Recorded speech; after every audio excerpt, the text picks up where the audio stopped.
Hey guys, it's Miss Castor. Go ahead and we are going to take some notes. So get out your packet and turn to page 8 in your packet and we will get started. I am going to keep on going. If you need to pause the video right now and get started on getting out your packet, then go ahead and do that now.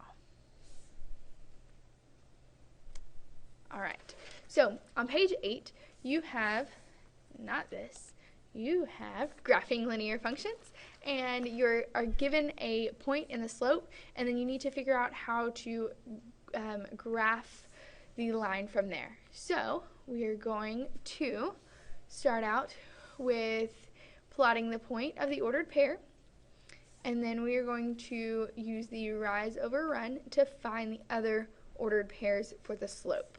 So let's look at this first one. We've got -1, 4. So on my graph, I'm going to plot -1, 4, 1, 2, 3, 4. So I have my point plotted here.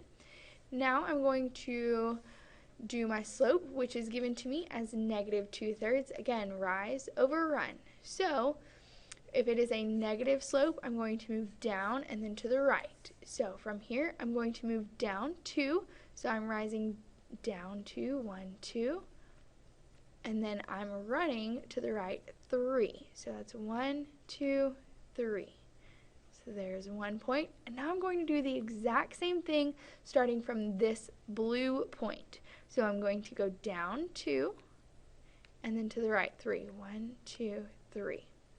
So here is my line. I now can take my little line tool.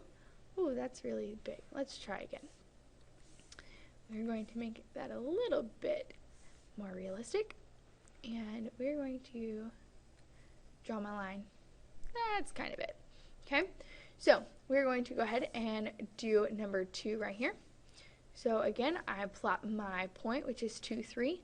So start from my origin always, and we go 1, 2, and then 1, 2, 3. So here is my point.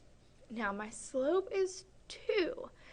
And it says rise over run, and we know that that one was a fraction. So we also know that we can put any number over 1 and it becomes a fraction. So my 2 is my rise, my 1 is my run. So it is a positive slope, so I'm going to move up and then to the right. So I move up 1, 2, and then to the right 3. 1, 2. Oh, I'm sorry. That's wrong. I'm still thinking about the other one. We rise 1, 2, and then we move to the right 1. And then we rise 2, and then over 1, and then rise 2, and then over 1. Now, again, we can take my line. I'll do a different color this time. And we can connect my dots all the way through here. So, let's move on to number 3. I've got this -3, 3 as my point that I start with.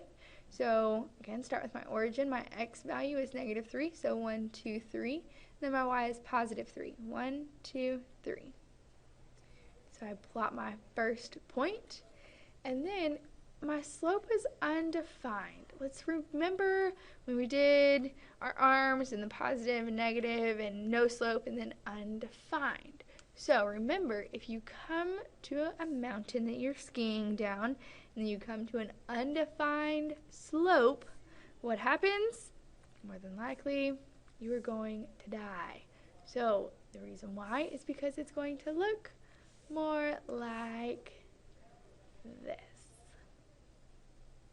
That is our undefined slope that intersects the point -3, 3.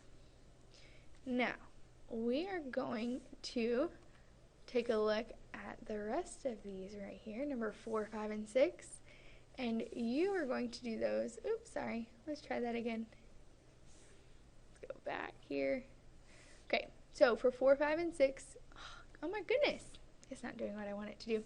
You're doing number 4, 5, and 6 on your own. Okay, we are going to go over slope-intercept form tomorrow. But I need for you to do these ones right here. We did 1, 2, and 3 together. Now do 4, 5, and 6 on your own before you come to class. Y'all have a great rest of the day, and I will see y'all block day.